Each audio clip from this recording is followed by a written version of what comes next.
Good evening and thanks for joining us. Moses, we have a great sports story today about somewhat of a Lloydminster legend, I'd say. Yeah, a little bit. Scotty Hartnell getting the invite to the All-Star game. We had a chance to talk to him just a little bit, and we'll have a little bit more of that in sports. Looking forward to it. And Gerard, another day we can't complain about anyways. It was in the positives today, was I wrong? It got there. Barely? No, it didn't. It didn't. Tomorrow, though. Tomorrow we're aiming for +3. We had some more clouds during the course of the afternoon, but by and large, not too shabby at all. We won't complain about it. Felt like positive weather. Yeah, it did. It did. We brought our good vibes to it, so to speak. Let's see what we've got here. -5. That, the truth be told, that was the highest temperature registered just at about noon today. Some more clouds will be building up across the region as it goes along, but what has kept us feeling nice and warm, as you can see there, the winds have been generally out of the south-southwest. In the case of the Battlefords, south-southeast, generally speaking, and in our region, gusting to at times, getting into the 30s, which is all good. The flags on the building there moving at a serious clip just in the middle of the afternoon. Some more clouds in Cold Lake, an area for that -2, and Battleford's clearing off nicely at a -4. We will see a buildup of cloud cover across the region during the course of the evening. We'll chat a bit more about the details a little later in the show. A border city murder will go unpunished due to a lack of evidence. 46-year-old Gurwinder Singh was killed in July of last year after getting into a fight with a 48-year-old man. An autopsy found Singh's death should be considered a murder, but the Crown says the likelihood of a conviction is so slim that no charges will be laid. The 48-year-old man involved in the fight was initially sent to hospital but has since been released. Police aren't disclosing his name. Premier Alison Redford and her cabinet ministers are currently on a tour of the province. As Clayton Brown explains, the ministers have split up into 2 groups, and today 3 MLAs made their stop in the Lakeland region. MLAs Dave Hancock, Ray Daniluk, and Doug Horner traveled to Bonnyville as day 2 of the PC's cabinet tours began. Is a very important tool for cabinet ministers to get out to MLA's constituencies and across the province to listen to what Albertans have on their minds, to hear the concerns, and also to see what's going on in other areas, not just in their portfolios. They met with the public at the C2 Centre for a question and answer period. It was a very good morning, a chance to both have individual conversations, table conversations, and then the group conversation with the question and answer period. The party has been criticized by the opposition, saying the Tories are using the cabinet tour to campaign for the upcoming provincial election. But not so, says Horner.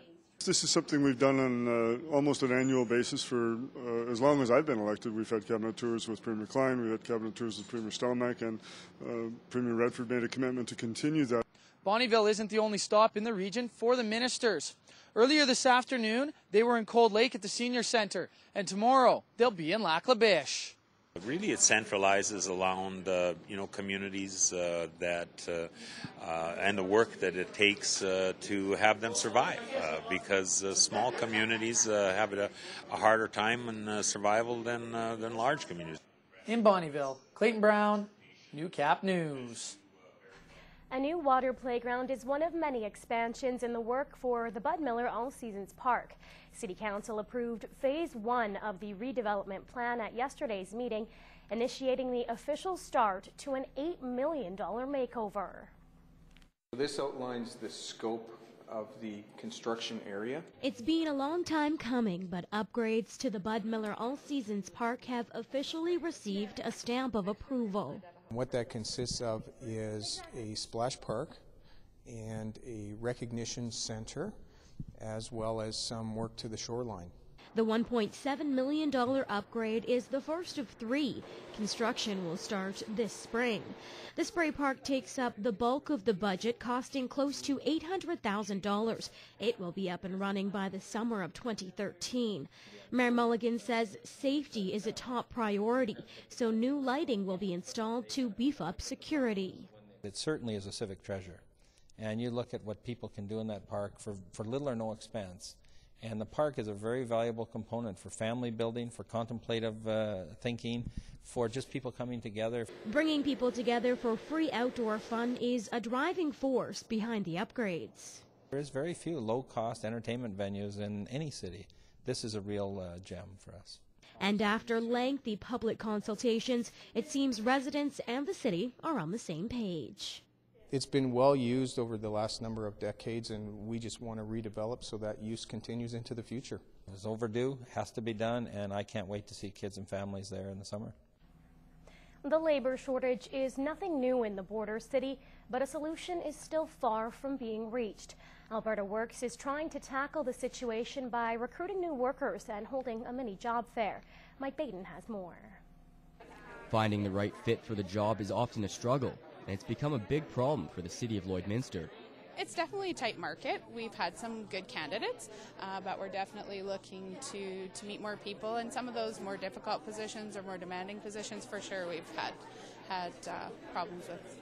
The event was open to anyone looking for a new job or even people interested in a career change. I'm here today to find a job. I'm looking for a different change in career is what I'm really here for. I've worked the oil patch. It's kind of nice to actually come here and see that there is other job opportunities available. The border city is currently struggling with a skilled labor shortage, meaning too many jobs and not enough qualified applicants. In Lloydminster region, which also includes Camrose and Drumheller, we are at 3.9% in our unemployment rate, which means a skilled labor shortage. Alberta Works holds this fair every 2 months to show off different job opportunities across the city. Mike Baden, Newcap News. Vermilion High School students are trying to change the world, one small step at a time. Elise Cox explains. Change the world. This motto inspired students of 5 Vermilion schools, including J.R. Robson, as they gathered into their gym to hear a special announcement. Vibe, Vermilion is being empowered, announced the winner of their video contest to promote awareness of mental health in schools.